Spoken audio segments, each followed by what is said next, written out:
S'ils l'ont fait, pourquoi pas vous? Salut à toutes et tous, c'est Yacine Scali et bienvenue dans la tête d'un CEO, le podcast qui vous inspire à entreprendre. Mon objectif, il est hyper simple, c'est voir un maximum de personnes se lancer, entreprendre et miser sur elles. On sort une interview tous les lundis, donc n'hésitez pas à vous abonner dès maintenant. Et pour nous soutenir, ça vous prend 30 petites secondes. Je vous demande de nous laisser une note et un commentaire sur les plateformes d'écoute de votre choix. Encore une fois, un grand merci de nous écouter et n'oubliez pas, s'ils l'ont fait, pourquoi pas vous? Bonne écoute à toutes et tous. Salut à toutes et tous, c'est Yacine et bienvenue dans ce nouvel épisode de Dans la tête d'un CEO. Est-ce que on peut dire qu'on va parler de monnaie? On me l'a fait beaucoup celle-là. Ou alors on fait une autre intro? Ouais, c'est toi qui vois. Allez, on valide Julien, c'est pas grave. Bon, comment ça va? Ça va super bien, je suis ravi d'être là, merci Yacine. On est où?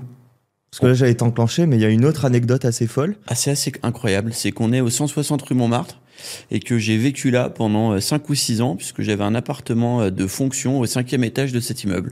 D'où t'avais un appartement de fonction? Et parce que mon bureau est à l'angle de la rue et que pendant une bonne dizaine d'années, je passais 2 à 3 jours par semaine à Paris, puisque moi, à la base, je suis originaire de Lyon. On ne parlera pas de foot, mais bon. Si tu veux, on peut. Ça va, Tolisso, toujours pas sélectionné en équipe de France? Non, par contre, on est premier ex-aequo du championnat en ce moment, donc... Dit-il, ça fait 2 mois, tu sais. Ouais, bon, bref, c'est pas très grave, on va remettre les termes. Julien, j'aimerais savoir... C'est assez drôle, enfin je veux le dire déjà, on va parler d'héritage, de transmission, mais est-ce que tu te considères entrepreneur? Est-ce que tu te considères repreneur? Et à quel moment tu as accepté l'un des deux titres? Alors, je me considère profondément entrepreneur. C'est vraiment un truc qui m'anime depuis toujours, même si j'ai commencé par reprendre une société.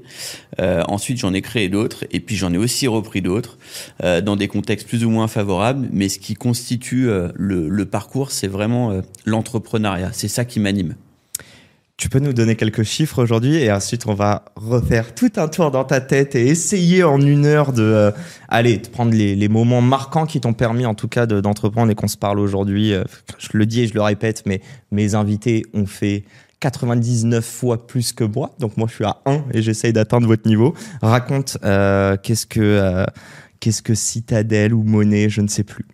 Alors Citadel, c'est un groupe qui rassemble 7 filiales dont Monnaie. Aujourd'hui, c'est une trentaine de millions d'euros de chiffre d'affaires, à peu près 22 ou 23 millions d'euros de marge brute, 220 collaborateurs répartis dans 5 bureaux. Et puis, depuis peu, on communique aussi sur le nombre d'agents IA qui assistent nos équipes. Et donc, on a une 60aine d'agents qui viennent travailler avec nos équipes. C'est quoi votre tous les jours. Spécialité ou votre positionnement dans ce marché? Alors, notre positionnement, il est de plus en plus affûté. Au départ, on était un groupe de communication. Aujourd'hui, on veut être un groupe de marketing, communication et technologie qui accompagne les grandes marques dans leur transformation, qu'elles soient encore une fois marketing, communication ou digital. Es-tu un expert en marketing ou en communication? T'as fait des études dans ça ou pas? J'ai fait des études dans ça. Ok. J'ai fait une maîtrise en sciences de la communication à la fac. Et aujourd'hui, je suis beaucoup moins expert que mes équipes dans ces sujets-là. Moi, je suis l'entrepreneur derrière qui construit un groupe et qui recrute et m'entoure des meilleurs pour accompagner mes clients de la meilleure manière possible. Et mon job, je le dis souvent, c'est de créer une offre qui soit up-to-date pour mes clients et de trouver les meilleurs talents pour déployer cette offre et accompagner les marques et les entreprises qui nous font confiance. Et il y en a pas mal, je crois pouvoir dire. On va revenir à la genèse de tout ça. L'entrepreneuriat, ça arrive quand? Et surtout, ce mot entrepreneuriat, bon, je vais peut-être pas te demander quand est-ce que tu l'as entendu la première fois, mais à quel moment dans ta vie t'as mis ça dans ton chemin? Tu t'es dit ce sera un objectif? Alors, pour le coup, il est arrivé par pure opportunité, même si j'ai baigné dedans, puisque ma mère était entrepreneuse et qu'elle a créé son agence en 1986. Je vous raconterai ça après. J'ai le droit de dire que j'étais pas né ou... Ouais, t'as le droit. Allez, j'étais pas... Moi, j'avais 4 ans, tu vois. Ah, ça va, t'es pas si âgé que ça par rapport à moi, si âgé. Mais pardon, tu disais. Et en fait, j'ai toujours baigné dans l'entrepreneuriat sans trop m'en rendre compte, en fait. J'étais parfois, les bureaux de l'agence étaient mitoyens de mon appartement, donc je traversais les bureaux pour rentrer de l'école et j'ai toujours en fait baigné dans cet esprit-là. Mais j'ai jamais, étant jeune, voulu être entrepreneur. En fait, ça m'est arrivé de manière assez inopinée. Je finis mes études. Ma mère entrepreneuse me dit « Julien, plutôt que de rien faire, viens me donner un coup de main parce qu'il y a du boulot à l'agence et on n'est pas en très bonne posture. » Pourquoi de rien faire? Tu galérais à trouver un CDI à ce moment-là? Non, je venais de terminer. Vraiment, le jour où j'ai été diplômé, le lendemain, elle me dit « Bon, on était en juin du coup. » Elle me dit « Plutôt que de rien faire pendant l'été, viens à l'agence, j'ai un coup de jus, il faut que tu m'aides. » Donc à la base, c'était juste 2 mois, quoi. Ou Ah oui, un mois peut-être. Un mois même. Ok, trop cool. Ok. Et en fait, je rentre à l'agence. Elle me donne tous les pires trucs à faire. À l'époque, on faisait que des RP, donc c'était des revues de presse, je me rappelle, pour un client qui s'appelait Éco-emballage, qu'on devait trier par département. Et puis plein d'autres trucs pas très agréables. Mais je me rends compte de 2 choses. D'une part, que la boîte est pas en super état. Et d'autre part, que le métier historique va être impacté par le digital. Okay. Et en fait, je passe le mois de juillet comme ça, je pars en vacances au mois d'août, et puis je reviens de vacances et je lui dis, en fait, si ça te va, je termine l'année et je reviens à l'agence de septembre jusqu'à décembre, mais en parallèle, je trouve un job. Et puis de fil en aiguille, je me suis pris au jeu et j'en suis jamais parti.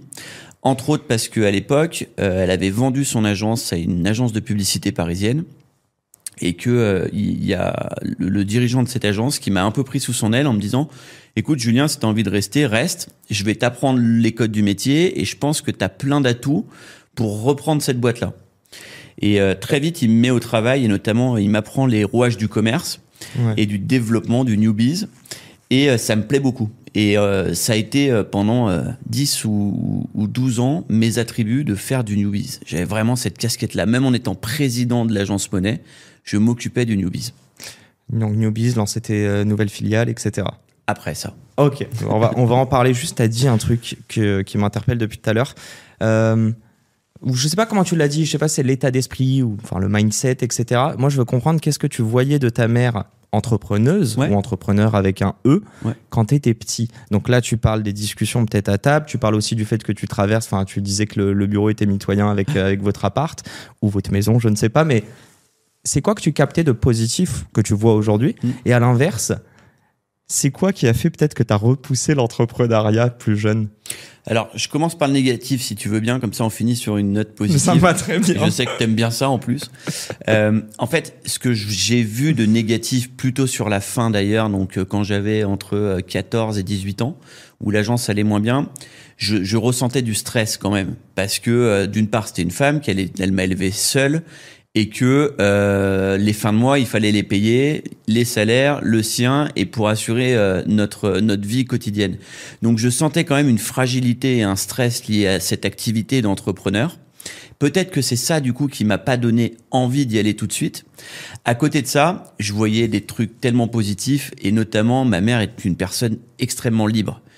Et ça, je crois que c'est un truc qui me caractérise aussi, c'est que en fait, personne ne m'a jamais dit quoi faire. J'ai jamais eu de patron, hormis ma mère pendant un temps très court, puisqu'elle m'a très vite passé la main. On pourra y revenir si tu veux en termes de transmission. On va en reparler, clairement.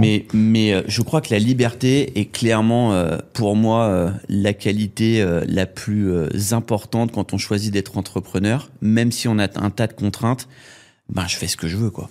Et dans ce cas-là, je peux être que d'accord avec la liberté, et en même temps, peut-être qu'on en reparlera, mais je trouve que trop de liberté ou pas de cadre, ça peut être terrifiant, tu vois, d'avoir le champ des possibles et de pas savoir où aller. J'aimerais comprendre, en revanche, on l'a bien compris, ta mère t'a juste proposé un mois et t'as pris le virus au fur et à mesure. Ouais. Pourquoi tu voulais pas être entrepreneur dans ce cas-là, si cette liberté, ou dans ce cas-là, la liberté, tu comptais la choper dans quoi? Ouais, en fait, c'est une bonne question parce que je me suis jamais dit je ne veux pas être entrepreneur, jamais. Je me suis juste dit que ça faisait pas partie de l'équation et des solutions possibles. Je ne sais pas t'expliquer pourquoi. Okay. Et en revanche, quand je suis rentré dans cette boîte et que j'ai commencé à me prendre au jeu, très vite, il fallait que je sois le patron. Et en fait, le contexte de l'époque, une boîte un peu en difficulté, des choses à renouveler, une vision nouvelle à apporter, et une maman à la tête de l'entreprise et non pas un papa. Et ça, je pense que dans la transmission, c'est hyper important parce que je pense qu'avec le papa, tu peux vite rentrer en concours de quéquette et il y a une sorte d'ego qui vient se mettre au milieu. Et je pense que le père a beaucoup plus de mal à transmettre parce que c'est un peu l'aveu de quelqu'un qui dit en gros, bon, bah, ça y est, c'est plus moi, je pars à la retraite dans 5 ans et puis je passe la main. A contrario, ma mère l'a fait dans un naturel et une simplicité qui était incroyable. Et je pense qu'au contraire, une mère avec un fils, elle m'a propulsé. Et pour elle, c'était un accomplissement versus un papa pour qui ça peut être parfois plus compliqué. Donc et c'est assez rare finalement une transmission d'entreprise d'une mère à un fils. Il y en a beaucoup moins que d'un père à un fils ou d'un père à une fille. Et je pense que c'est beaucoup plus simple. C'est magnifique, car juste avant de rentrer réellement dans la création, je vais parler de l'héritage. Je voulais comprendre comment toi tu te sens. Alors tu parles de relation avec ta mère versus si ça avait été un père. J'imagine que chacun peut s'identifier, ça peut être la mère transposée dans le père, etc. La question que je me pose dans tout ça, est-ce qu'il n'y a pas une responsabilité quand ta maman te demande de bosser avec, et surtout, est-ce que cette responsabilité, visiblement, n'a pas été un frein, mais est-ce que ça n'a pas été un moteur ? Alors, je dis souvent que j'ai de la chance dans la malchance de l'époque. Reprendre une boîte en difficulté, quand on te la transmet, en fait, tu peux que faire mieux. Et donc, t'as pas vraiment de pression de te dire « Oh là là, je vais planter la boîte de mon père, de ma mère ou de je ne sais ». Et donc ça, moi, je me suis toujours dit, de toute façon, au pire, vous alliez dans le mur, donc au pire, tu prendras le mur. Tu dirais qu'il n'y a pas de risque à ce moment-là ? Il y a moins de risques. Et puis à l'époque, j'ai 27 ans. Ouais, tu le perçois peut-être pas, toi. En fait, je me dis juste, vas-y, fonce. Chaque jour, hein, les uns après les autres, travaille comme un fou et on verra ce que ça donne.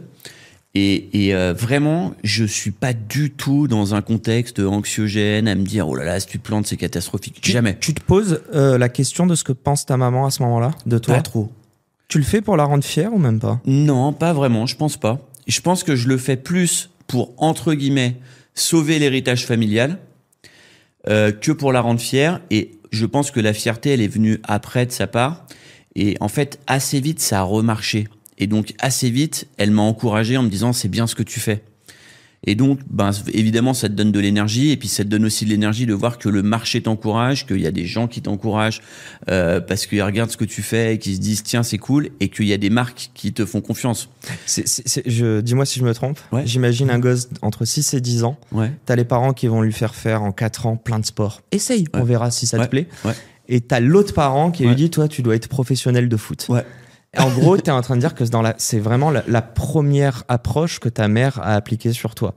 Ouais, je pense, ouais. C'est genre, vas-y, t'as rien à perdre. T'as rien à perdre et au pire, ça te fait une super expérience et puis t'iras trouver un job après où tu veux, tu vois. Et dans ce cas-là, t'as quand même utilisé, on parle d'héritage, mais on parle aussi avec cet adjectif familial. Ouais. Ça représentait quoi la famille pour toi en termes dans ta vie, quoi ? Et en quoi tu pouvais hyper lier important. au pro ? Ok. Hyper important.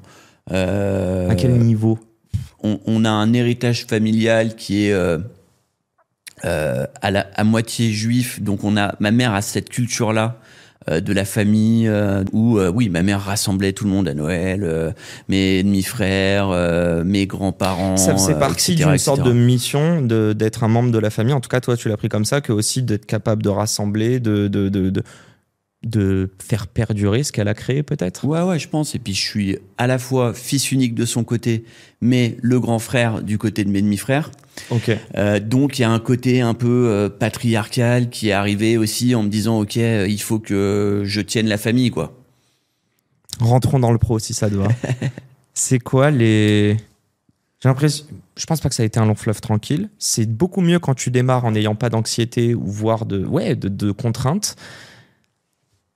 Qu'est-ce que t'as kiffé au début ? C'est quoi les trucs qui t'ont plu ?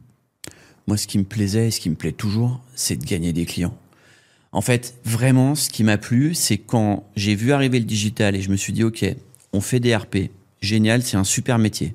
Probablement que ce métier perdurera toujours parce qu'il y a un côté tiers de confiance, il y a un côté réassurance que toutes les marques viennent chercher. Mais ce métier-là, il va être impacté par Facebook, puisqu'à l'époque, on parle de Facebook, on est en 2011. C'est Facebook qui arrive, et par ce qui s'appelle les blogueurs qui vont devenir les influenceurs. Et ça, je comprends assez vite qu'il va y avoir un truc qui va se produire et qu'une agence RP ne pourra pas survivre à ça si elle évolue pas. Et donc, en 2011, on construit une offre où on va voir chacun de nos clients ou nos prospects en disant « Ok, on fait des RP, pas de problème, ça on en fait depuis 20 ans, on sait faire. » Mais on va en complément faire du social media et de l'influence. Ok. Et ça, mais tout de suite, ça nous fait décoller. Et la chance que j'ai, pardon, je termine juste, est-ce que je parle beaucoup, c'est relou, je sais. Putain. Faut pas faire un podcast, quoi. Non, Surtout mais pas vraiment, avec moi c'est qui l'enfer. t'interrompt toutes les 30 secondes. Non, je rigole. Vas-y, Julien, je t'en prie. Mais en fait, très vite, cette offre-là, elle paraît pas du tout innovante maintenant, mais à l'époque, il n'y a pas une agence RP en France qui propose ça. Et donc, quand on arrive en pitch, les annonceurs, ils disent « Ouah, putain, c'est cool ». Ils commencent à entendre parler de Facebook, ils commencent à entendre parler des influenceurs. Et ils voient une agence qui est up-to-date sur ce truc-là. Et du coup, on gagne des marques qu'on n'a jamais eues en portefeuille auparavant. Attends. Là, je t'interromps. Ouais. Deux choses. Est-ce que ton kiff, c'est de convaincre ou est-ce que c'est la monnaie? Ah non, alors, je prends encore le jeu de mots. Tu me diras Il combien va de pas fois lâcher. tu prévois de le faire, pas de problème. En cours de récré, je l'ai eu plein de fois et tout. Je suis rodé au truc. C'est bon. T'es aguerri. Je suis hyper aguerri. Et non, C'est convaincre, c'est ce sentiment que quelqu'un te fait confiance. C'est convaincre, deux gagner. Mais attends, et comment tu gagnes sur un marché qui, je considère, n'existe pas? C'est-à-dire que si tu arrives sur une offre et que tous les clients ne considèrent pas les réseaux sociaux à ce moment-là, ok, je comprends le challenge, mais ça a été accueilli comment? Bah en fait, au début, t'as plein de gens qui veulent te voir juste pour que tu leur expliques ce qui se passe, mais tu vends rien. Ok. Et puis à un moment, t'arrives à être suffisamment convaincant et t'as un client en face de toi qui est suffisamment aventurier pour se dire « Ok, je vais lui faire confiance ». Et puis tu testes, et puis tu te gaufres, et puis il y a un moment où tu fais une campagne où les gens se disent « Waouh, mais en fait ça marche ». Et puis ensuite, t'es visible sur ce sujet-là, et donc tu donnes envie. Et moi, ma mère m'a toujours dit « Il vaut mieux faire envie que pitié ». Et donc, Tellement vrai. parfois, évidemment, on en rajoutait des tonnes et que on n'était pas si bon qu'on le disait sur Facebook, sur les relations avec les influenceurs, etc. Mais en tout cas, on a mis le pied dedans et on est devenu bon à force de l'éprouver. J'allais te dire, il faut des premières victoires pour être en confiance. Ouais. En fait, tu dis que tu vends, mais tu doutes aussi parfois ou pas Bien de la sûr. capacité à réussir ou à rejoindre ce que tu vends? Oui, alors en plus, comme beaucoup d'autodidactes, j'ai un petit syndrome de l'imposteur qui se gomme avec le temps. Mais au début, quand des grandes marques me faisaient confiance, j'étais content tout de suite, dans l'instant. Et après, je me disais, oh putain, wow. Va assumer. Va falloir la sortir, la campagne, maintenant. Et du coup, j'ai toujours eu à cœur de satisfaire mes clients. Et j'ai cette responsabilité-là. Je peux pas m'endormir en ayant fait du mauvais boulot. Et je dis à mes enfants aujourd'hui, il y a un truc qui compte dans la vie, c'est le track record. C'est ce que tu laisses comme trace. Et aujourd'hui, sur le marché, il n'y a pas une marque qui peut dire que je l'ai laissé dans la panade. Parfois, on a fait des campagnes qui n'ont pas marché, mais j'assume derrière. Et ça, c'est hyper important. C'est la réputation, tu dirais? Mais c'est que ça. Et ton travail, c'est un travail de réseau au final. Oui, de réseau et de réputation. Aujourd'hui, on ne fait plus de prospection sortante. Tout vient en entrant. Tout vient parce que on a laissé une trace à chaque fois qu'on est passé, parce qu'un directeur marketing ou même un chef de produit, il est devenu directeur marketing dans une autre boîte, il a un bon souvenir de nous, il nous appelle. Mais ça arrive, mais 10 fois par an. Tu te souviens, juste avant, c'est pour ça que tu disais c'est cool qu'on termine avec des choses positives, c'est parce que je parlais des galères que je vivais. Et in fine, je te disais qu'elles étaient liées à l'humain. Ton métier, ok, tu communiques, ok, il y a des nouveaux outils, il y a un support digital, on va en parler, il y a de l'IA. Mais ça reste de l'humain de A à Z, le réel succès de tes opérations. Mais évidemment. On est un métier de people. Qu'on le dise ou non, IA ou pas, en tout cas aujourd'hui et durant ces 15 dernières années, on est un métier de people. Et la seule réussite du groupe, on la doit aux personnes qui ont contribué à son succès. Et ma réussite, c'est de savoir très bien m'entourer et de détecter très vite qui est compatible avec notre mindset et qui a envie de s'engager suffisamment pour la réussite de nos clients. Et en fait, j'ai vraiment rien inventé. Je dis souvent, je suis pas un génie, j'essaye juste de comprendre ce qui fait la réussite de nos boîtes. Et encore une fois, c'est l'humain. En fait, mon job, c'est de m'entourer des meilleurs et de recruter les meilleurs, de faire en sorte qu'ils s'épanouissent dans mon groupe et donc qu'ils restent le plus longtemps possible et donc qu'ils aient envie de bien servir mes clients. On va parler de recrutement et d'actionnariat, parce que c'est deux sujets qui vont de pair, en tout cas selon moi, et on va en parler juste après. Je voulais juste mettre une mini parenthèse. Tu as parlé du syndrome de l'imposteur. Tu as dit, j'essaye de le gommer. Ouais. Est-ce que sans le syndrome de l'imposteur, tu irais tu aurais autant de plaisir à convaincre? Alors, c'est une très bonne question. J'en suis fier. Parce que je pense que le syndrome de l'imposteur, il a un côté très positif. Déjà, il t'impose de fait une humilité et le fait de te remettre en question tout le temps. Et je parle d'un truc que j'ai entendu il y a pas longtemps, qui est la méthode Shoshin. C'est une méthode qui vient des arts martiaux japonais, qui dit qu'en fait, toute ta vie, tu dois te comporter comme un débutant. C'est-à-dire toujours avoir envie d'apprendre, toujours te remettre en question et toujours faire en sorte de faire mieux. Et ça, je crois que ça anime aussi mon parcours parce que c'est trop important d'avoir l'humilité nécessaire de te remettre en question. Et nous, on est des métiers, il n'y a pas une année où il n'y a pas une innovation qui sort.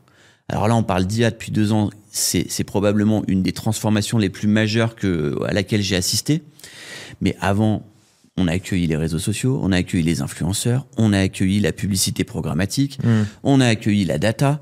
Donc, en fait, si du moment où ça arrive, tu dis « Oh non, non, non, ça, c'est bon, je sais faire ou j'en ai pas besoin », t'es mort. Tu prends du plaisir dans le changement. Je veux juste comprendre une chose. Vraiment. Putain, c'est pas fatigant par moment de devoir se dire que tout ce que t'as appris, en fait, c'est faux, ce que je vais dire. Ouais. Tu sais pas à jeter à la poubelle. Mais faut un peu repartir de zéro quand même, quoi. Ouais, mais je pense que je me fatiguerais plus vite si c'était pas le cas, en fait.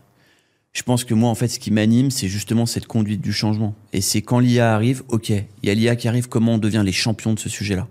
Qu'est-ce qu'on met comme énergie et comme moyen pour devenir les champions de ce sujet-là? C'est ça mon sujet aujourd'hui. Avant de parler d'IA, on va switcher là-dessus parce que j'allais te dire, est-ce que tu peux réussir tout ça? Est-ce que tu peux avoir le syndrome de l'imposteur et douter? Et d'ailleurs, j'ai mis une parenthèse, on l'a pas mis, mais tu doutes certes, mais tu fais. Et c'est ce qui fait que justement, tu as des résultats. Ça, c'est sûr. Est-ce que tu y arriverais seul? Non. Tu peux m'expliquer, s'entourer, à quel point c'était important? 2009, je reprends la boîte qui est en redressement judiciaire. On fait 400 000 euros de chiffre. On n'a que des dettes. La première décision que je prends, c'est d'aller chercher un salaire qui est 2 fois supérieur au mien et à celui de ma mère à l'époque, et de m'entourer de la meilleure en RP. La meilleure en RP à l'époque, elle s'appelle Véronique Bourgeois, elle est boss de la filiale RP de Publicis. Ok.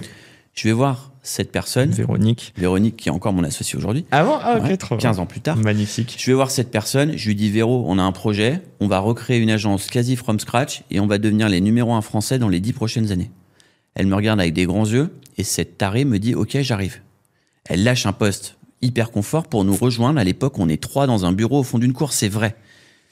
Mais le syndrome de l'imposteur qui augmente encore. Et je peux même te rajouter que à l'époque, j'ai un chien qui s'appelle Théophile qui vient de fuguer et qu'on est en panique parce qu'on le cherche partout pendant l'entretien d'embauche de Véronique. Elle pourra te le raconter. Et donc, ce risque-là, je le prends alors que je dois pas le prendre, en fait. C'est démesuré comme recrutement. T'en parles à ta maman? Bien sûr. Et elle te conforte dans ce risque? Elle me dit, tu sais quoi? Si tu le sens, vas-y, parce que ça peut pas être pire. Mais c'est ça ce que je te disais tout à l'heure, tu vois. Incroyable. 2016, on est 25, donc on a scalé un peu la boîte, tout va mieux. Et là, je me dis, ok, il faut qu'on grandisse plus vite, on va commencer à faire des croissances externes. Pour pouvoir faire ça, il faut absolument que je m'entoure d'un mec qui va m'enlever toutes les tâches administratives, financières et RH qui me polluent mon quotidien pour que je me concentre là-dessus. Je recrute Amaury Bataille. Salut Amaury. Il est aussi mon associé aujourd'hui. Donc presque 10 ans plus tard, il est DG du groupe. Et ce mec-là, à l'époque, il est DG de Dior au Moyen-Orient. Il rentre de Dubaï et il cherche un job à Lyon pour réunir sa famille. Je rencontre ce mec, j'arrive à le convaincre de rejoindre un groupe où il va gagner 3 fois moins que ce qu'il gagnait à Dubaï, une boîte de 25 personnes alors qu'il était chez LVMH, et il croit au pari avec moi. Attends. Ouais. Là, on peut introduire l'actionnariat. Tu peux pas lui demander de prendre un cut et faire un tiers de son salaire. Un tiers de son salaire. Tu lui donnes des parts en échange, non? Oui, il avait une promesse d'association à horizon de temps, etc. Bien sûr. Okay. Et Véronique aussi d'ailleurs. Parlons de Véronique, parlons de...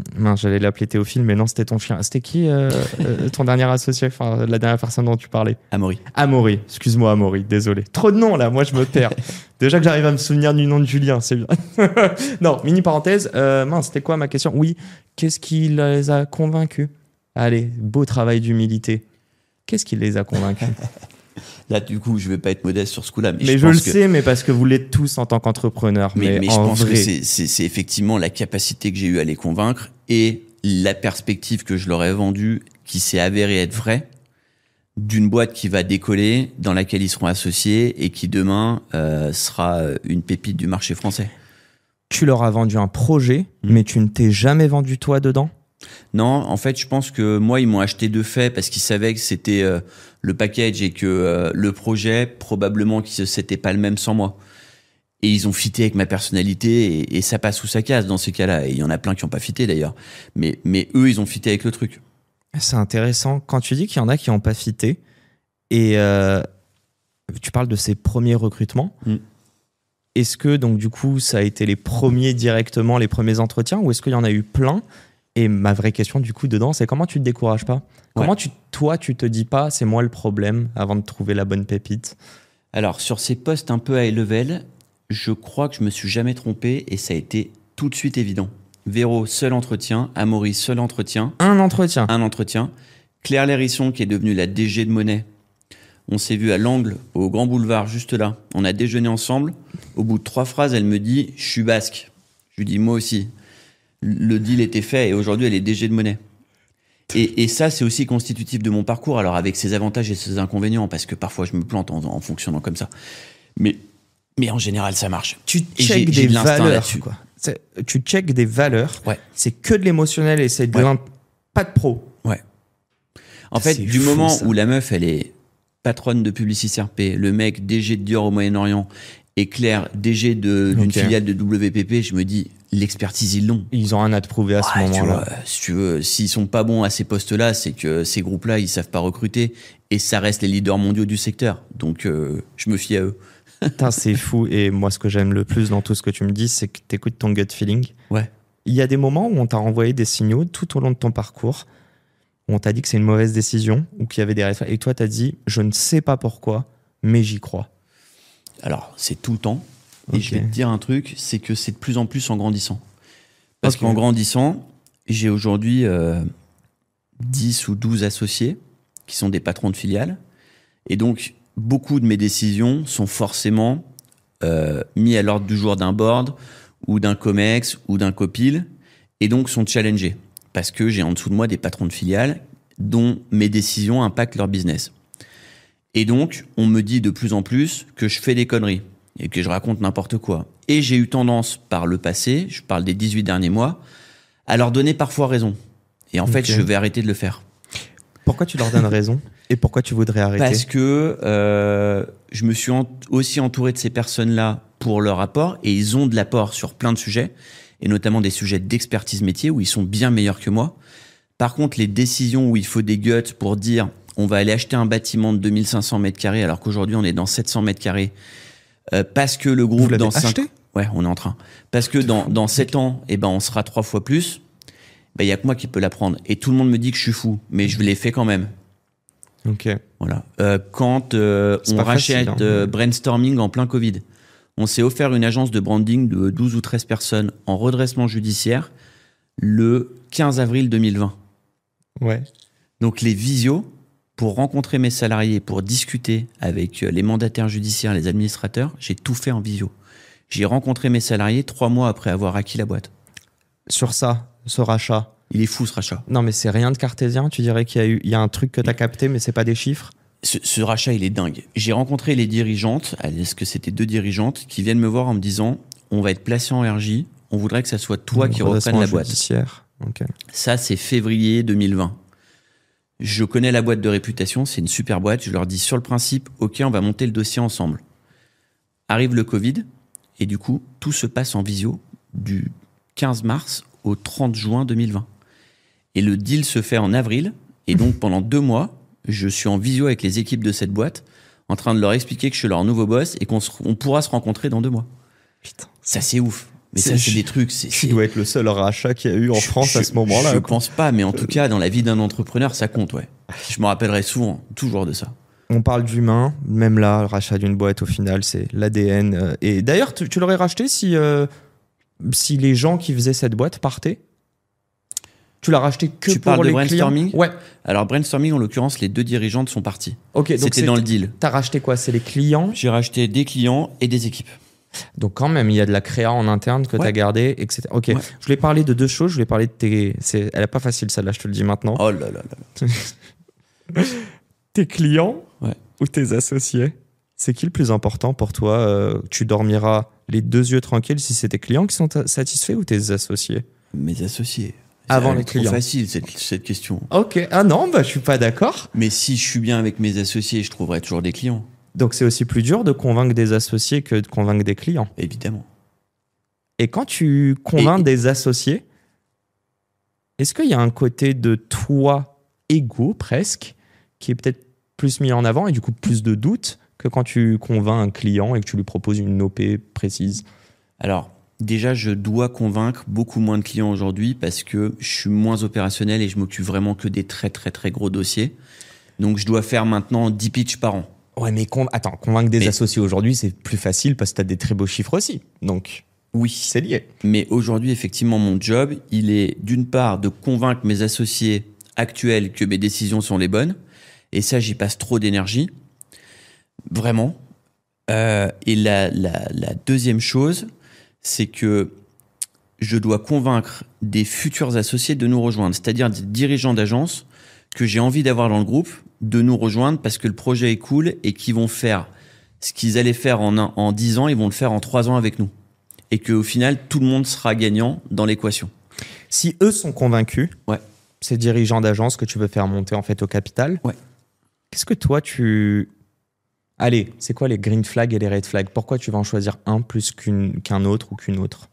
Alors, le red flag, déjà, c'est l'entrepreneur qui veut partir. Non, bah ça c'est... Non, mais il y en a plein qui veulent vendre pour partir. Ah ok, ils te disent dès le Ils te le départ, disent dès le mon départ. horizon il est... Ok. Ça, pour moi, c'est red flag parce que j'ai déjà eu le cas et ça s'est jamais bien passé dans ce cas-là. Ok. Nous, ce qu'on aime, c'est un dirigeant qui veut s'engager avec nous dans le projet, qui voire même prend des responsabilités dans le groupe, pas juste diriger sa filiale dans le groupe, prendre des responsabilités dans le groupe. Et ça, on a plein d'exemples et c'est génial. Et le deuxième red flag absolu, c'est la rétention client. Nous, notre KPI clé, c'est le churn, c'est-à-dire la capacité d'une agence à garder ses clients au moins 4 ans. Combien d'OP en 4 ans tu dirais pour un client? Alors, combien d'OP, je sais pas. Moi, ce qui m'intéresse, c'est le repeat. Ok. Je veux qu'un client qui rentre en année 1, il soit encore là en année 4. Donc ok, comme si on parle de cohorte peut-être à ce Ouais, moment-là. on peut Ok. oui, exactement. On Ok, peut parler de et ça. donc ça, tu vas baser... Donc ça, c'est très cartésien, tu vas baser là-dessus. Mais par contre, quand tu fais tes entretiens, en fait, on reprend aussi tes premiers associés, mais c'est ça, tu veux juste comprendre c'est quoi leur vision long terme. Je veux comprendre ce que c'est que leur vision long terme. Et puis, il y a quand même, encore une fois, ce fit qui rentre en ligne de compte. Bien sûr. Où en fait, tu te dis, non pas est-ce que je partirai en week-end avec ce mec, parce que c'est pas le sujet. Mais par contre, c'est est-ce que je serais content tous les matins de le croiser à la machine à café pour discuter 5 minutes? Est-ce qu'il partage mes valeurs? Est-ce que ce mec-là, c'est un requin, il est là juste pour faire du blé, ce qui n'est pas notre cas? Est-ce que ce mec-là, il va prendre soin des équipes? Ce genre de choses que tu sens dans un entretien et que tu vois aussi derrière dans les éléments financiers, les éléments RH. Si tu as un turnover de 25% Oui, bah, dans ça. l'agence, tu sais qu'il y a un problème. Est-ce que ça t'est déjà arrivé de te tromper sur un associé ou une associée? Non, pas sur un associé. Non. Parce que on se donne toujours une période de fiançailles en se disant ok, Ok. on rachète ta boîte et si ça se passe bien, tu deviendras associé dans 6 mois par exemple. Et il y a un rachat qui s'est mal passé. Une agence RP avec des dirigeants très âgés à la tête de cette agence et avec lesquels ça s'est très mal passé parce que choc de vision et de culture beaucoup trop violent. Et du coup, ça peut pas faire. Et voilà. Donc on apprend, mais enfin, j'allais dire j'ai l'impression, je le sais, c'est pas ce qui t'a arrêté. Et on va parler des ambitions, mais juste avant. Citadel, ça se revend un jour? Citadel, ça pourrait se revendre un jour, mais c'est pas l'objectif. D'accord. On ne construit pas un groupe, je pense, durable, en se disant que je veux revendre dans 5 ans. Toi, Nous, on la- avance, Ouais. on construit le plus beau groupe possible avec tous les attributs qu'on veut y mettre. Et si un jour, il y a quelqu'un qui tape à la porte avec une offre qui se refuse pas à la fois d'un point de vue financier et à la fois d'un point de vue projet, pourquoi pas? Mais c'est pas du tout l'objectif aujourd'hui. Moi, je préfère le transmettre à mes enfants puisque je sais que c'est là que tu veux que je vienne. Ah, il m'énerve, il me vole mes questions. J'allais te dire, ok, donc c'est quoi une bonne exit? La meilleure, ce serait que tes enfants le reprennent, c'est ça? Ouais. Ouais. En le payant très cher. Ils ont quel âge? 7 et 9. Ah, ils peuvent comprendre ce qu'on raconte. Bah, Bien sûr qu'ils comprennent. Je vous salue. Gaspard et Charlotte, puisque c'est deux dont on parle, ils ont baigné dans la boîte aussi. Et peut-être encore plus que moi, parce que j'en parle tout le temps, parce qu'ils viennent au bureau, parce qu'on a des clients qui, en plus, les font rêver, parce qu'on a bossé pour Mattel, on bosse pour Tommy, donc des marques dans le jouet. Et donc, pour eux, Citadel, ça existe vraiment. Et mon fils, si tu lui demandes ce qu'il veut faire, il veut travailler avec papa chez Citadel. Hein. Et ma fille, pareil. Et ben, tu t'arrives concrètement à reproduire ce que ta maman a fait avec toi, c'est-à-dire te dire, c'est là, tu fais ce que tu veux, exactement. Mais vraiment aucune pression. Tu y arrives, ouais? Ah oui, en plus ils sont petits, donc c'est même pas un vrai sujet. Mais par contre, c'est rigolo de voir que eux, ils en ont déjà envie, et puis si ça se trouve, ça leur passera, et très bien si ça leur passe. Puis si ça leur passe pas, on verra ce qu'on fait. Je vais te balancer des questions, mais bon, il nous reste quand même 15-20 minutes. Je veux parler d'IA. Ouais. Est-ce que c'est vraiment une dinguerie dans votre industrie? C'est une putain de dinguerie. C'est la dinguerie qu'on pense qu'elle est. Non, archi pas français. Mais c'est plus que ça. Qu'est-ce qui va changer? Et je vais aller du coup plus loin. C'est quoi la dinguerie que toi tu captes, mais que tes clients captent pas encore? Alors, je t'explique en 2 mots comment ça s'est passé. Donc, un jour, t'as OpenAI qui arrive, qui met ChatGPT dans les mains de tout le monde, et là, tout le monde ne parle plus que de ça. Nous, on commence à regarder, comme toute innovation, on se dit, bon, on va fouiller le truc et on va voir ce qui se passe. On comprend assez vite que c'est quand même mastox qui nous arrive et qu'il va falloir s'y intéresser de près. Et la semaine qui suit, je suis à une convention de mon fonds d'investissement où je rencontre un mec qui s'appelle Yannick Soquet et on discute comme ça. Et je vois que lui, c'est un spécialiste de l'IA. Il est en freelance à l'époque et il conseille les boîtes dans l'implémentation de l'IA. Et il vient de vendre sa boîte. Et il s'est lancé dans cette aventure-là. Et je lui dis, Yannick, on va monter une boîte ensemble. Et puis le premier client de cette boîte-là, ça va être Citadel. Et tu vas me foutre de l'IA partout dans Citadel. Et là, c'est le côté entrepreneur qui prend le pas. Et ça se fait, mais je sais pas, en 1 mois, on était d'accord et on lançait l'activité. C'est fou. T'as fait un crash test quand même avant ou pas? Ouais, on a fait un crash test sur un POC pour le groupe. Comme si t'étais client, ok. Et ensuite, t'as dit let's go. Et après, on a dit let's go. Et ouais, est-ce qu'il y a eu des... Alors, je la pose différemment. Est-ce qu'il y a des trucs sur lesquels tu es convaincu via l'IA, sur lesquels tes clients ont mis des réticences? Oui, alors, du coup, on crée Society. Premier client de Society, Citadel. Première année, on a investi 300 000 € dans Society via Citadel pour former nos équipes, se doter des meilleurs produits et commencer à créer des agents. À l'époque, ça s'appelait des assistants. Donc, on met beaucoup d'énergie et d'argent dans le truc. En parallèle, Society gagne ses clients tout seul. Et on commence à avancer, on commence à dealer un partenariat avec une plateforme qui s'appelle Dust, qui est aujourd'hui notre partenaire pour agréger tous les LLM du marché à un seul endroit et fournir à nos clients une plateforme dans laquelle ils peuvent travailler de manière sécurisée, connectée à leurs données, etc. etc. Podcast enregistré il y a 1 an, je crois. C'est vrai? Donc, ouais, t'as fait le patron de Dust? Ouais, bien sûr. Mais folie. J'ai honte parce que je me souviens plus de son prénom. Là, tout de suite, tu me prends de court. Mais oui, j'ai même un t-shirt que je portais hier au tennis de Dust. Dédicace. Pour moi, future licorne française, c'est exceptionnel ce qu'ils sont en train de faire. Donc nous, on est reseller de cette solution. Toutes mes équipes sont dessus. Et là, on commence à créer des agents pour nous. Et puis à un moment, tu as des agents qui font des benchmarks, tu as des agents qui font des reporting, tu as des agents qui créent des contenus. Bon, ça, c'est le b.a.-ba. Et puis à un moment, tu te dis, OK, demain, mes clients, ils auront probablement ces agents-là. Et donc, ils vont me remplacer sur un certain nombre de tâches. C'est inévitable. Ceux qui pensent que ça n'arrivera pas, mais ils peuvent mettre la clé sous la porte. Donc ton enjeu, c'est d'être un expert de ça à ce moment-là. Donc mon enjeu, c'est comment je fais pour non pas qu'ils me remplacent, mais pour qu'ils m'utilisent pour les aider à créer ces agents et demain travailler avec eux au travers de ces agents.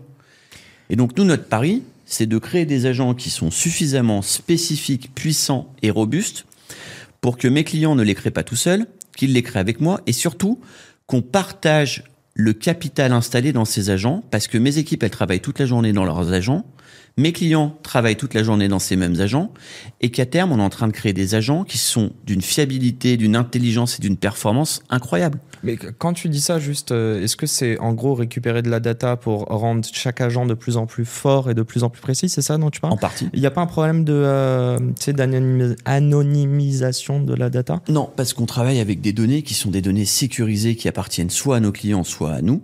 Okay, donc on ça ne reste partage pas évidemment les données avec les autres et on travaille dans des environnements qui sont spécifiques aux clients. Ok. Donc il n'y a aucun risque, au contraire, on est hébergé en Europe, etc. Et encore une fois, nous on installe un capital qui demain fera deux choses. Un, nos clients, ils n'auront pas envie de nous quitter, parce que s'ils nous quittent, ils perdent ce capital. Ils ont confiance, Et, tout simplement. et Ouais. en plus, on va délivrer une telle performance pour eux qu'ils n'auront jamais envie de partir. Tu peux me parler des cas d'usage, parce qu'on est quand même d'accord, l'IA, en fait, quand on dit l'IA remplacera jamais l'humain, encore plus dans des métiers où l'humain est central. Je m'explique, tu as beau créer des sheets, enfin des Google Sheets, et matcher des clients avec des journalistes, c'est pas ça, quoi. En gros, ma question, donc du coup, ouais, l'IA, la plus belle valeur ajoutée, en tout cas pour vos clients, elle est à quel niveau? Et vous, in fine, j'ai bien compris qu'en interne, ça vous permet de toujours viser encore plus juste. Mais ouais, pour eux, c'est quand vous développez ces agents, c'est sur quoi? Alors, on a plein d'agents. On a 60 agents aujourd'hui en portefeuille qu'on peut dupliquer et spécifier pour des clients. Ce qui fait vraiment la différence aujourd'hui, c'est sur la productivité. Donc évidemment, on le prend souvent sous ce prisme-là, mais nous, on voit qu'on gagne entre 25 et 30% de productivité sur tout un tas de tâches de nos métiers d'agence et d'annonceurs. Ok. Exemple, benchmark, reporting, itération, brainstorming, contrôle qualité. On a des agents qui checkent par exemple que c'est loi E20 compatible. On a des agents qui checkent que on est dans les codes de la Gen Z. On a des agents qui checkent les chartes graphiques, que les chartes graphiques soient accès à respectées. l'info, quoi. Ok. Enfin, il y a plein de trucs. Et puis la deuxième chose qui m'intéresse plus, pas que la productivité, encore une fois, mais c'est la qualité des livrables qu'on produit. C'est-à-dire que aujourd'hui, créativement et même de manière sur un angle très conseil, on est bien meilleur avec nos agents que ce qu'on était tout seul. C'est-à-dire que mes agents, d'une part, ils me permettent d'avoir un niveau de qualité créative dingue qu'on n'avait pas avec les outils historiques du marché. Ok. Et deuxièmement, ils me permettent de tellement défricher le terrain sur des phases de conseil et de stratégie et de m'amener tellement d'insights que mes équipes stratégiques sont 100 fois plus fortes. Elles sont augmentées. Et nous, on parle d'augmentation. Quand tu parles, et non pas de remplacement. Exactement. Évidemment. Juste quand tu parles de créativité, comment ça se passe? Est-ce que c'est juste qu'une IA est capable d'aller connecter et d'apprendre d'expériences d'OP, de plein de choses que vous auriez faites pour enrichir la personne qui l'utilise, Oui. versus la personne qui l'utilise qui va se baser sur ses clients, ses expériences et ses émotions à l'instant T, on sait tous qu'on regarde avec notre prisme, quoi. Tout à fait. En fait, tu as tout dit une fois que tu as dit ça. Ok. Moi, j'aime pas le discours qui dit il y aura toujours besoin d'idées, de création et de créativité. Oui, c'est vrai. Une IA, elle va se baser sur un tas de choses factuelles qui ont déjà existé pour te proposer un concept, une idée qui sera extrêmement rationnelle. Ce qui est irremplaçable, c'est effectivement l'émotion d'un DA, d'un DC, d'un CR à un instant T, parce qu'il a passé une bonne journée ou une mauvaise, et que du coup, ça va driver son claim, toute son sa image. créativité, bien Voilà. sûr. Et ça, c'est irremplaçable. Et ça, une IA ne l'aura jamais. Et Mais- attends, on va aller plus loin. Les meilleures musiques, beaucoup Ouais, d'artistes ouais. sont quand ils sont down, quoi. Ouais. Donc ouais, Par exemple. ça peut être un plus. Par presque. exemple. Ouais. Par Ok. contre, là où l'IA va aider le créatif à être meilleur, c'est que tu demandes à une IA d'itérer aujourd'hui sur un contenu donné, elle va t'envoyer mais autant d'images que tu veux à la seconde. Donc le créatif, ça le nourrit à une vitesse qui n'existait pas avant. Avant, un créatif, il faisait des moodboards, il allait bencher, etc. Là, aujourd'hui, il peut être nourri en 10 secondes. Ok. Donc toute cette capacité décuplée, ça va forcément nourrir davantage son cerveau créatif et probablement lui donner de meilleures idées, de meilleurs concepts, de meilleures images, etc. Je me pose juste une question sur la communication pure. Moi, je déteste l'IA proprement dit pour rédiger des posts. Là, Ouais. je vais te parler de communiqué de presse, par exemple. Est-ce que vous l'utilisez? Est-ce que tu vois aussi cette limite dans un petit peu, tu sais, le côté robotisation versus c'est vraiment votre métier, donc je pense que vous avez aussi votre touche peut-être dans vos communiqués de presse. Bien sûr. Il y a une limite là-dessus? Il y a clairement une limite. Nous, on a une charte IA dans le groupe qui interdit à nos équipes de se servir d'un texte ou d'une image qui serait directement sortie d'une IA. Donc Ok. l'intervention humaine est obligatoire sur tout ce qu'on sort. D'une part, pour être certain qu'il n'y a pas de conneries ou qu'on est bien raccord avec une charte ou autre. Et d'autre part, pour apporter ce qui fait notre spécificité d'agence, sur des angles, sur une patte créative, sur tout un tas de choses qui sont pour le moment irremplaçables. Je dis pour le moment parce qu'il est possible que demain, dans nos agents, on arrive tellement à les challenger et à les spécifier qu'à la que fin, on arrive, notre patte, elle ok. soit reconnaissable par les agents. On n'y est pas encore là, on n'y est est pas d'accord. On n'y Ok. est pas encore. Allez, c'est ma mini parenthèse, mais c'est pour moi. Ouais. Hyper égoïste. Vas-y. Ça fait des mois que j'essaye de sortir un agent Ouais. dont toute la data est basée sur mes podcasts et j'aimerais le proposer du coup gratuitement à n'importe qui veut interroger, tu seras dedans du coup, tu vois, tous mes et dire, je sais pas, demain je veux monter ma boîte dans la food ou à l'inverse, je veux aller m'internationaliser, peu importe. Génial. Comment, je te pose la question parce que je suis avec ChatGPT, OpenAI. Ouais. Putain, c'est hyper galère. J'arrive pas à créer un frame où en gros il se connecte à mon flux RSS. Donc ça, c'est vraiment le truc public du podcast. Qu'il aille choper parce que c'est pas de la vidéo ou de l'audio. En fait, c'est un transcript écrit. Et quand tu peux m'aider ou pas là en 30 secondes, c'est pas si facile que ça. On ne est me d'accord. demande pas une réponse technique. En revanche, ce que je peux te dire, c'est que mon associé Yannick, J'ai des super gens en mais interne. je t'assure que d'ici 48 heures, il a pris contact avec toi et qu'il va te trouver la solution. ça, Et elle existe. Ok. Enfin, comme ça. Tu vois, j'ai eu surtout du si- mal à me projeter parce que j'ai eu trop de pistes et quand j'essayais, j'étais un peu perdu. Et je sais qu'à l'heure actuelle, je t'en parle, j'ai des pistes, mais en fait, je suis pas convaincu. Du coup, j'ai du mal à me projeter. Mais c'est C'est génial. débile. Enfin, oui, et mon attitude est débile, mais ouais, Mais en plus, tu pourras mettre à disposition via un moteur de recherche. c'est l'idée, ouais. Ouais, mais c'est génial. Bon, vas-y, on s'en Bah, reparle. vas-y, on va le faire. Allez, on s'en reparle. Et un grand merci. C'est Yannick, tu dis? Ouais. Voilà. Désolé, Yannick, pour la passe Ouais, D, voilà, mais- il est pas au courant, petite patate chaude en plein podcast. Je regarde un peu mes questions. Je me dis qu'on a parlé de pas mal de choses. J'ai quand même envie de parler de la suite. Ouais. On a parlé quand même, t'as racheté, rappelle-moi, il y a eu combien de boîtes qui ont été rachetées ou créées en interne? 7. 7. Donc 7 marques aujourd'hui. Attends, petite parenthèse. Enfin, non, allez. en vrai, il y en a plus parce qu'il y a des boîtes qu'on a rachetées qu'on a intégrées dans des marques existantes. Donc, je dirais, ok, qui en je dirais merge. peut-être 10 ou 11 en vrai. Déjà, première question qui je le trouve hilarante. Comment t'es présidente de cette structure? C'est quoi cette histoire? Elle est où parce que- l'humilité, là, Mais Julia? parce que le président, c'est celui qui fait rien. Tu le sais bien.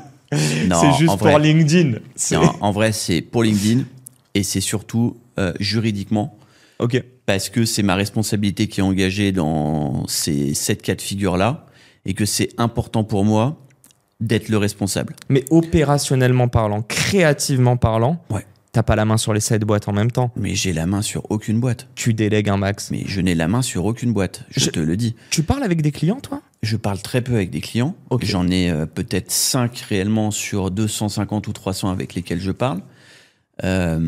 Et pour le coup, heureusement. C'est-à-dire que j'ai dirigé Monnaie, je l'ai scalé jusqu'à 100 personnes. Donc je sais faire, je vois ce que c'est que le boulot d'un directeur d'agence. Il est impossible de diriger 7 agences. C'est pas possible. Donc moi, mon job, c'est de mettre 7 patrons qui sont les meilleurs et qui dirigent ces agences avec, évidemment, tout en haut, une structure holding que je préside et qui est actionnaire majoritaire de quasiment toutes ces filiales-là, et un drive que je donne. Donc, c'est-à-dire que chaque année, je donne un drive pour chacune des filiales. On se réunit 4-5 fois par an sur des boards de filiales où on s'assure que le drive, il est suivi.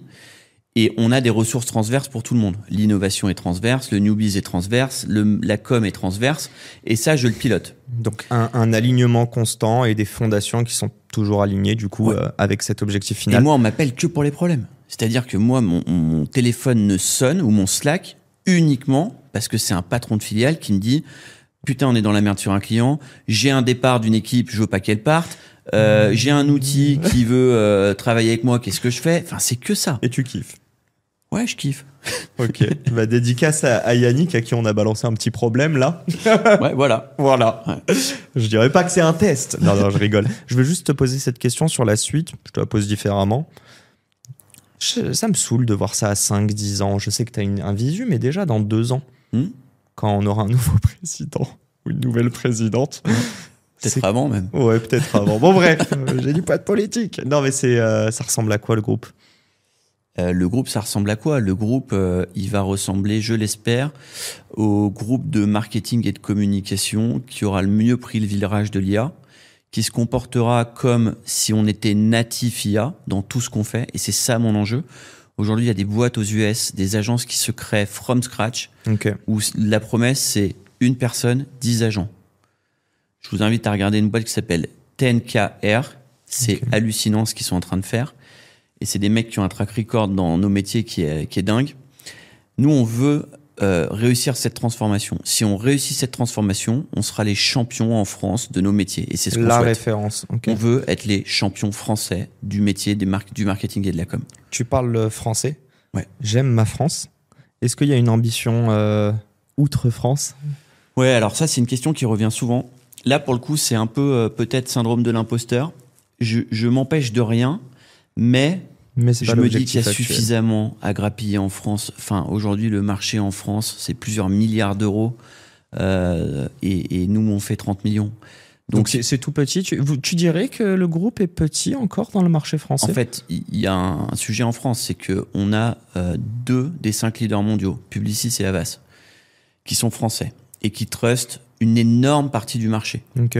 Ensuite, on a des groupes comme nous, on va dire entre 150 et 500 personnes. Il y en a une dizaine. Et ensuite, il y a des milliers, pour pas dire des dizaines de milliers d'agences entre 1 et 25 personnes. Donc le marché, il est à la fois hyper concentré tout en haut, hyper atomisé tout en bas. Et nous, on est au milieu. Et je pense qu'en ce moment, on est la meilleure réponse à ça. Parce que les très gros, ils souffrent parce qu'ils n'arrivent plus à appliquer leurs tarifs exorbitants. Et ils seront Et les pas petits, agiles pour s'adapter à l'IA. Et ils sont pas agiles. Alors, ils sont pas agiles, mais ils ont les moyens. Donc attention, hein. Parce que moi, j'ai quand même un exemple, et je le dis toujours, Publicis est une des plus belles réussites françaises. C'est-à-dire que c'est une boîte qui a su se transformer, alors que le move, il était fou à l'époque. Hein. Racheter Sapient et Epsilon plusieurs milliards d'euros, alors que c'est des mecs qui font de la com et qui vont dans la data et la tech, tout le monde les a pris pour des fous. Aujourd'hui, première capitalisation boursière du marché. Donc attention à l'agilité, parce que les mecs sont chauds. En revanche, ce qui est sûr, c'est que ils sont obligés d'appliquer des coûts à leurs clients qui sont plus concevables pour leurs clients. Et nous, on récupère ces clients-là. Parce qu'aujourd'hui, on a la taille suffisante pour les adresser. Moi, j'ai pas peur d'aller gagner des pitchs à 2, 3, 4, 10 millions d'euros. Là où avant, je savais pas les prendre. Je pouvais pas le faire. Je gagnais un pitch à 5 millions d'euros il y a 5 ans. J'explose en route. Là, aujourd'hui, je sais le faire. Okay. Et on les gagne. Donc, l'art aussi d'y aller d'étape en étape. Tu sais, on dit les gens perdent du jour au lendemain, c'est totalement faux. C'est faux. C'est juste que les gens voient pas toutes les petites étapes d'avant. Mais bien sûr. Et j'en profite parce que tu parles de ça. Moi, les groupes qui sont construits en 3 ans à grands coûts d'acquisition, sans vision client, avec une seule vision qui est la vision financière de j'agrège de la marge brute et on verra bien ce qui se passe, eh ben, ils sont tous dans le mur. Mais vraiment. Je veux parler de l'ambition, Botmeyer, c'est les dernières questions. Réponds vite. Hein. Ouais. Donc du coup, offre de rachat de Publicis ou d'Havas, ok, si on est aligné. Si on est aligné sur la valeur ? Ouais. Ok. Et l'horizon, etc. Ok, très bien. Ouais. T'as déjà rencontré Maurice Lévy ou ces gars-là, non ? Non, Maurice Lévy, c'est pour moi le plus grand. Ok. Et son fils spirituel, Arthur Sadoun, est probablement le deuxième plus grand. Okay. Je suis très admiratif. Seguela, Jacques Seguela, c'est un créatif, c'est pas un entrepreneur pour moi. D'accord. Ah, c'est intéressant. Ouais. Bah, je te pose la question. T'es un entrepreneur ou un créatif ? Je suis absolument pas créatif. Tu penses que t'es pas créatif ? Pas du tout. Alors, qu'est-ce qu'il faut comme skills pour trouver des réponses à des problématiques au quotidien ? Si tu veux.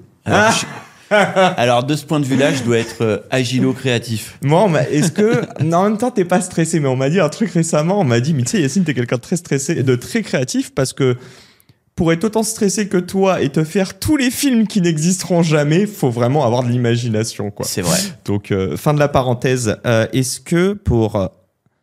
je vais poser 2 questions dedans. Ouais. Toi, en tant qu'entrepreneur, mais aussi employeur, le meilleur moyen de motiver tes troupes, c'est de l'actionnariat ? C'est une question. C'est une question ? Oui. J'ai une réponse toute faite. Réponds. Bon, ce sujet-là, il est touchy. Associer ceux qui drivent du business et qui ont un impact considérable sur la réussite du groupe, oui. Et j'ai aujourd'hui 12 associés au capital du groupe. Donc, j'ai aucun problème à le faire et je suis plutôt quelqu'un qui partage facilement la valeur. Maintenant, associer les steps d'en dessous, je pense que c'est une bêtise. D'une part, parce que toute chose avalée n'a déjà plus de goût. Ça, c'était la punchline que je t'avais dit tout à l'heure. Je l'avais pas, mais c'est très vrai. C'est vrai. Dès que tu as des choses prises pour acquis. Le problème, c'est que ça devient un acquis le jour 2 pour un salarié qui va récupérer 0,2% d'un groupe. C'est non significatif pour lui, ou très peu. Et le lendemain, il a déjà, entre guillemets, oublié, ça n'impacte pas son quotidien. Je pense pas que c'est pour ça qu'il éteigne la lumière de la salle de réunion en partant, ou qu'il va envoyer un mail un vendredi soir parce qu'il doit le faire plutôt que de partir en week-end. Je ne crois pas à ça. Et surtout, ça se mérite. Et moi, je pense que devenir associé d'un groupe comme le nôtre aujourd'hui, ça se mérite. Ça veut dire que tu as un parcours qui fait qu'à un moment, nous, dirigeants, on se pose la question de dire « Ok, rejoins-nous ». Et c'est parce que tu as fait tes preuves. Et il y a plein de gens qui méritent dans le groupe. Hein. Attention, il y a des pépites dans notre groupe. Mais faites encore votre preuve, les gars, et le temps viendra, quoi. Très rapidement. Ouais. Bah, du coup, l'autre question que je voulais te poser, c'était un petit peu... je veux juste te demander, mais est-ce que tu es d'accord que la valeur que tu crées en tant qu'employé, quand tu n'as pas d'actionnariat, ouais. Elle est mal tournée, parce que je dis est-ce que tu es d'accord, tu es obligé d'être d'accord. Ouais. Je rigole, mais... En fait, l'actionnariat, est-ce que c'est pas la meilleure manière de capter la réelle valeur de ton travail versus le salariat qui est capé selon moi? Ou est-ce que je me trompe peut-être là-dessus? Alors, je pense encore une fois que, si tu veux, à un moment, tu as un salaire et tu es payé pour une mission. Et le fait de bien l'exécuter fait que tu es payé pour ça. L'étape du dessus, c'est l'impact que tu as sur la réussite d'un groupe comme le nôtre aujourd'hui. Elle se fait pas parce que tu as une satisfaction client. Ça, c'est la base de satisfaire tes clients. Donc, satisfaction client, c'est la base. De tâche, fin de si l'histoire. tu satisfais pas tes clients, tu n'as rien à faire dans notre groupe. Et d'ailleurs, tu restes pas longtemps. Mais si tu sursatisfais des clients... Sursatisfaire les clients te fait gravir les échelons jusqu'à arriver à un moment où tu vas avoir un impact suffisant dans le groupe pour que tu deviennes associé. L'impact suffisant, c'est quoi? C'est cross-seller. Okay, c'est-à-dire, on te donne un portefeuille client 100, à la fin de l'année, tu le rends, tu as fait 200. Okay. Ça, oui, là, tu as un impact. C'est attirer d'autres talents. Tu ouvres ton réseau pour dire, venez rejoindre le groupe, il est cool, et c'est des talents. Les mecs sont forts.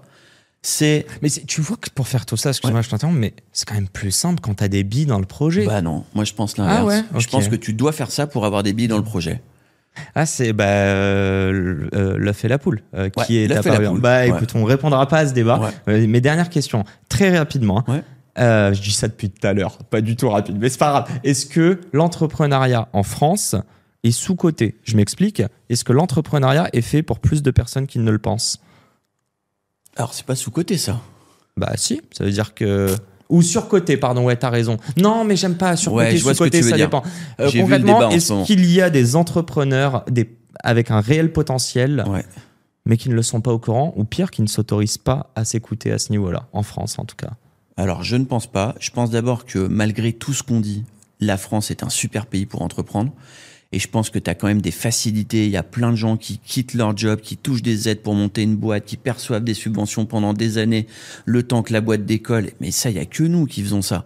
Aux États-Unis, tu veux monter ta boîte, tu prends ton carton, tu montes ta boîte. Mais paradoxalement, tu as plus d'entrepreneurs aux US, je pense, qu'en France. Alors, tu as aussi des avantages aux US et tu as un mindset surtout qui est différent, qu'on n'a pas forcément en France. Mais je crois que si tu as envie d'entreprendre, en fait, peu importe où tu es, tu y arriveras. Ce que je crois, par contre, c'est qu'il ne faut pas faire non plus l'apologie de l'entrepreneuriat systématique. Parce qu'il y a des gens qui ne sont pas faits pour ça, que ça peut faire rêver, mais ça peut aussi briser des carrières, voire des vies. Et il faut faire attention à ça parce qu'on a tendance à glorifier l'entrepreneur. À le rendre trop sexy, quoi. Ouais, en fait, les gars, c'est génial. Moi, je reviendrai jamais en arrière et heureusement que j'ai fait ça. Mais il y a des gens pour qui c'est pas fait. T'as trouvé ta voie aujourd'hui et t'es heureux? Mais clairement. Mais... Est-ce que tu l'aurais fait si ta maman avait pas été entrepreneur? Et j'en sais rien. C'est une bonne question que je me pose. Est-ce que je l'aurais fait dans un autre contexte? Est-ce que j'aurais monté une boîte from scratch dans un univers complètement différent? J'en sais rien. J'en ai aucune idée. J'ai une dernière question. Est-ce que ta mère a encore des parts ou pas? Plus depuis très peu de temps. Est-ce qu'elle a fait une plus-value? Ah bah oui. Est-ce que cette plus-value, c'est peut-être une manière, toi, ou ta plus grande fierté, ou la manière de lui dire merci, ou non? Pas la plus-value, la plus grande fierté, parce que ça donnerait un aspect trop financier à la chose, et il y a bien d'autres choses dans ce qu'on a fait. Non, le truc, je pense, dont elle est contente, et le renvoi d'appareil, c'est plutôt de dire, elle m'a confié un bébé en pas très bonne santé, on l'a ensemble remis en bonne santé, Et aujourd'hui, il est en pleine vitalité, elle en a récolté les fruits. Et elle regarde ça depuis peu de temps, puisqu'elle est à la retraite. Elle va détester que je dise ça. Mais elle est à la retraite depuis le 1er octobre de cette année. Hein, donc ça fait 20 jours. Énerve pas ta maman. Donc là, je lui fais pas un cadeau en disant ça. Mais elle regarde le truc. Aujourd'hui, elle se dit, je sais pas ce qu'il est en train de faire, mais il en fait trop. Il y a un moment, ça va merder. Mais elle a une super bienveillance quand elle regarde le truc. Et je pense qu'elle est contente de ce que je fais, ouais. T'es un peu plus âgé que moi et ça c'est vraiment pour moi que je te pose cette question. Ouais. Bon déjà, est-ce que tu peux être honnête, aujourd'hui t'es quand même riche? Virtuellement. La loi Zuckman, c'est pour ça que tu dis virtuellement. Et tant que j'ai pas vendu, j'ai pas concrétisé. Ok, mais Donc, tu es sur les bons rails? Oui, je suis sur les bons rails, Tu as heureusement. un stress financier au quotidien ou pas? Tu as le peur de subvenir à tes besoins et à ceux de ta famille au quotidien ou Ouais, pas? je pense que j'ai toujours eu un truc de la peur de manquer. Donc, ça me pousse aussi à faire toujours plus et être en mouvement. Mais parfois, c'est compliqué à gérer. En fait, je finis, pardon, Vas-y, mais je t'en prie. je vais te dire un truc intéressant, je crois. C'est aussi la tentation de concrétiser. C'est-à-dire que, objectivement, aujourd'hui, je vends mon groupe, je suis à l'abri, Mais c'est une petite mort. mais c'est une petite mort. Bien Et sûr. donc, t'as une sorte de schizophrénie entre te dire, je suis virtuellement riche, mais ça peut s'arrêter demain. Et si ça s'arrête demain, je serais peut-être passé vraiment à côté du train, et ça m'angoisse. Tu préfères continuer et que le train se crache dans 3 ans, je te le souhaite pas, Ouais. plutôt que sortir maintenant? Bah, aujourd'hui, c'est mon choix. Non, mais je comprends. Ouais. Si on te disait Aujourd'hui, dans c'est mon 3 choix. ans ça crache, peut-être que tu Ouais. penserais différemment. Je t'explique juste ma question. Elle était vraiment tournée sur l'idée que j'ai bien compris ce que tu cherches n'est pas l'argent, mais je vais aller plus loin. On n'arrête pas d'entendre que l'argent ne doit surtout pas être le but ultime d'un entrepreneur. Et allez, je te parle en tant qu'homme, qu'humain. C'est pas ça la réelle corrélation n'existe pas entre l'argent et le bonheur. J'aimerais comprendre, tu ne crèves pas la dalle tous les jours. Pour autant, tu as des ambitions.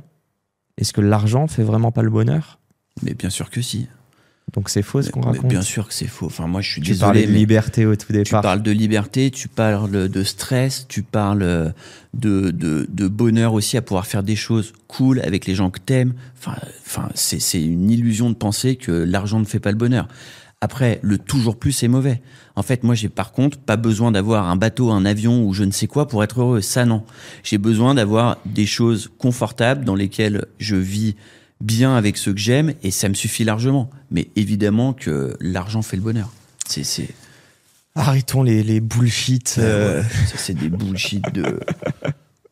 Bon, un grand merci Julien. Ça va, t'as pris du plaisir? Mais grave.